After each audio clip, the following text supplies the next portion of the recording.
बच्चों, कैसे हैं आप सभी? उम्मीद करती हूँ आप सभी बहुत अच्छे से होंगे। आज की क्लास की शुरुआत करते हैं। चैप्टर है हमारा weather and climate. You will learn about meaning of weather, difference between weather and climate, factors affecting the climate, the heat zones of the earth. Weather is condition of the atmosphere at a particular place and time. Weather is basically the way the atmosphere is behaving, mainly the respect to its effects upon life and human activities. बच्चों, weather क्या है? Weather एक तरीके का condition है जो atmosphere को present करता है एक पर्टिकुलर प्लेस पर और टाइम पर। Climate is average weather condition of a particular place over long period of time. It's really an average pattern of weather for a particular region. ये बच्चों जो क्लाइमेट है वो भी वेदर का एक पर्टिकुलर रीजन है, उसी का एक हिस्सा है। When scientists talk about climate, they are looking at averages of precipitation, temperature, humidity, sunshine, wind, phenomena such as fog, frost and hailstorms and other measures of the weather that occur over a long period in a particular place.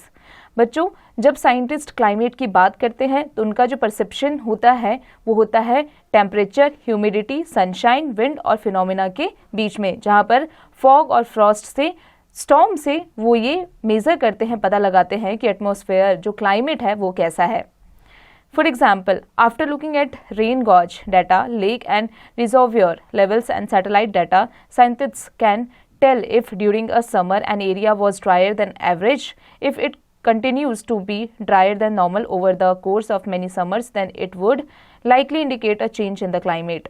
बच्चों, जो scientist होते हैं वह satellite के through हमें बताते हैं कि हमारा क्लाइमेटिक चेंज कब कब कैसे कैसा रहने वाला है पर्टिकुलर रीजन्स में, पर्टिकुलर एरियाज में। Different places of the world have different types of climate. Some regions are covered by thick layers of snow and ice.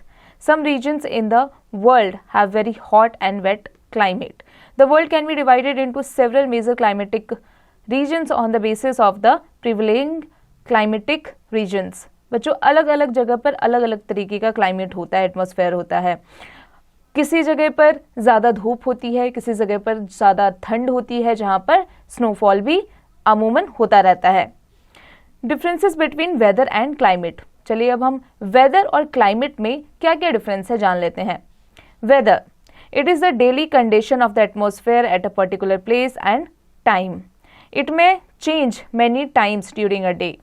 It affects the daily life of people. The scientists who study weather are called meteorologists. जो scientist weather को calculate करते हैं, study करते हैं, उन्हें कहा जाता है मेट्रोलॉजिस्ट। बता दें कि जो वेदर है वो दिन में चेंज होता रहता है, वो एक जैसा नहीं रहता है और ये इंसान के डेली लाइफ को भी अफेक्ट करता है। वहीं अब क्लाइमेट की बात कर लेते हैं। It is the average weather conditions of a place over a long period of time. It changes after a long period of time. It affects food habits, transportation, housing and occupation. The scientists who study climate are called climatologists. Climatologist कहा जाता है जो climate को study करते हैं उन लोगों को। बच्चों, जो क्लाइमेट होता है वो काफ़ी लॉन्ग पीरियड के बाद में माना जाता है कि एक अरसे के बाद में एक क्लाइमेट चेंज होता है। मान लीजिए जो क्लाइमेट होता है वो 3 महीने 4 महीने के बाद में चेंज होता रहता है। ये हर दिन के हिसाब से जैसे वेदर चेंज होता है वैसे नहीं होता है। और जब क्लाइमेट चेंज होता है तो हमारी फूड हैबिट्स, ट्रांसपोर्टेशन, हाउसिंग सब चेंज हो जाता है। इवन हमारे कपड़े भी हम क्लाइमेट के अनुसार पहनना शुरू कर देते हैं। Factors influencing climate. The climate of a place is mainly dependent on the temperature of the sun. All living beings receive heat and light from the sun. The light and heat from the sun does not reach the earth in the same amount. Some places receive more heat and some get very less. बच्चों, जो हमारा climatic change होता है उसका जो temperature होता है वो पूरा का पूरा सन पे डिपेंड करता है। सन की जो रोशनी आती है, उसकी जो हीट आती है वो हर जगह पर सेम नहीं पड़ता, बल्कि अलग अलग जगह पर अलग अलग तरीके से पड़ता है। There are several factors that determine the climate of a place, like distance from the equator, height above the sea level, distance from the sea, direction from the sea, direction of the winds, humidity and rainfall. Distance from the equator. The earth receives heat and light when the sun's rays fall on it. The rays of the sun fall on different parts of the earth. Near the equator, these rays fall vertically and cover a small area. As we move from the equator towards the poles, the rays become slanting and spread out over a larger area. This means that land near the equator gets more heat than land near the two poles. Days are also longer near the equator than near the poles.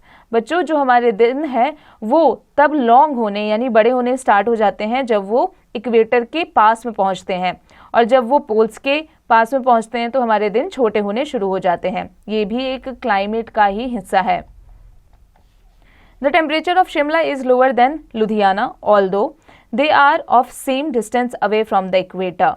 Thus, the higher a place is from the sea level, the cooler its climate will be. बच्चों, जो शिमला का temperature है वो लुधियाना से ज़्यादा कम होता है. हालांकि इक्वेटर से इनका जो डिस्टेंस है दोनों का ही सेम पड़ता है, लेकिन फिर भी जो लुधियाना है वो गर्म होता है. ये इस वजह से क्योंकि जो सी लेवल है वो डिसाइड करता है कि प्लेस कितना कूलर रहेगा या नहीं. डिस्टेंस फ्रॉम द सी.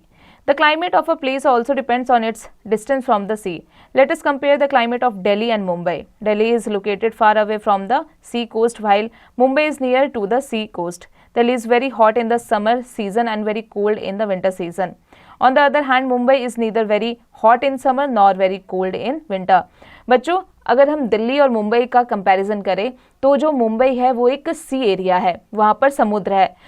लेकिन जो दिल्ली है वो बिल्कुल अलग है. दिल्ली के आसपास कोई सी नहीं है, कोई समुद्र नहीं है, लेकिन फिर भी दिल्ली समर में गर्मी यहाँ पर ज़्यादा पड़ती है और ठंड में यहाँ पर ठंड काफ़ी ज़्यादा पड़ती है. लेकिन वही बात करें मुंबई की तो मुंबई में एक समान हमेशा ही मौसम रहता है. वहाँ पर ना ज़्यादा ठंड पड़ती है और ना ज़्यादा गर्मी.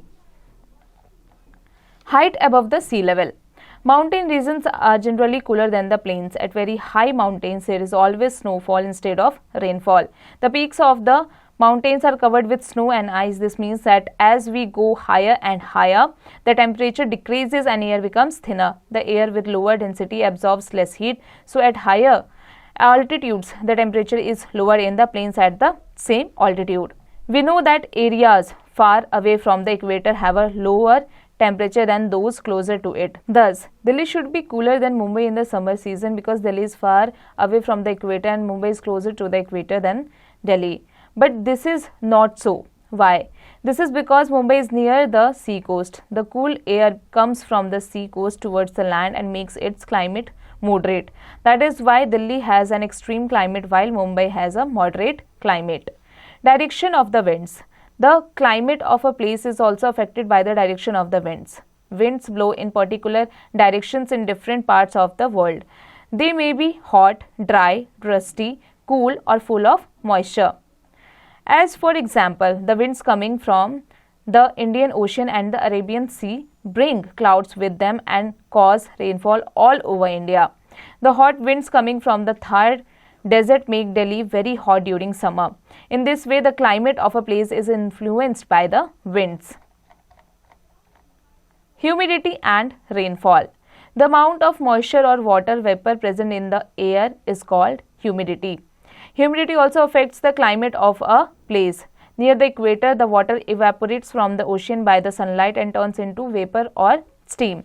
This water vapor on steam goes in the air and causes a lot of rain in that area.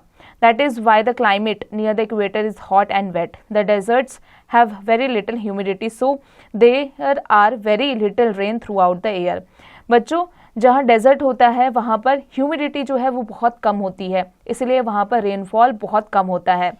Rainfall वो होता है जो मॉइस्चर और वाटर वेपर जो एयर में मौजूद होता है उसे हम ह्यूमिडिटी कहते हैं, और ह्यूमिडिटी अफेक्ट करता है पूरे प्लेस के क्लाइमेट को.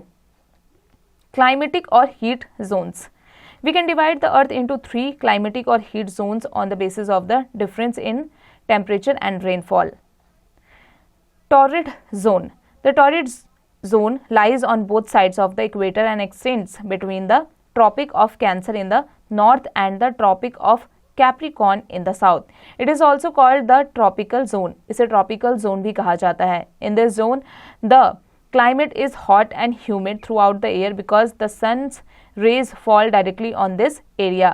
बच्चों, इस जोन में जो क्लाइमेट होता है उसमें वो काफ़ी हॉट और ह्यूमिड होता है पूरे साल तक, इसीलिए यहाँ पर सन की जो रेज है वो डायरेक्टली इस एरिया पर पड़ती है।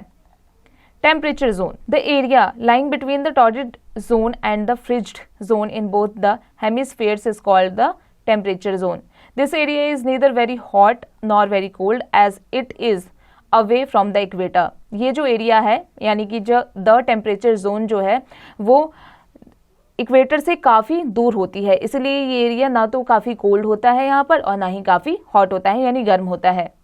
Frigid zone, the area lying between the Arctic Circle and the North Pole in the northern hemisphere and between the Antarctic Circle and the South Pole in the southern hemisphere is called the frigid zone. The sun's rays are slanting and are very weak. Therefore, this area remains very cold throughout the year. It is now clear that as we move from the equator towards the poles, the temperature decreases. To understand the influence of climate on the lifestyle of the people, we will study at least one region in each climatic division in the next 4 chapters. The Democratic Republic of the Congo, hot and wet climate. Greenland, cold throughout the year. Saudi Arab, hot and dry climate. Periods in the USA, extreme type of climate. बच्चों अब आ जाते हैं new words पर। Weather यानी the atmospheric conditions that compromise the state of the atmosphere. Climate, the weather in some location averaged over some long period of time. Humidity, wetness in the atmosphere. Poles, 2 antipodal points where the earth's axis of rotation intersects the Earth's surface. Points to remember: air pressure, temperature, humidity, rainfall and wind influence weather. Weather changes daily. The climate of a place remains the same year after year. Climate depends upon many factors: distance from the equator, height above the sea level, distance from the sea, direction of the winds, humidity and rainfall. Temperatures decrease as we move from the equator towards the poles. Places which are near the sea coast have a moderate climate. Places away from the coast have an extreme climate. Winds bring the weather conditions of the place they come from.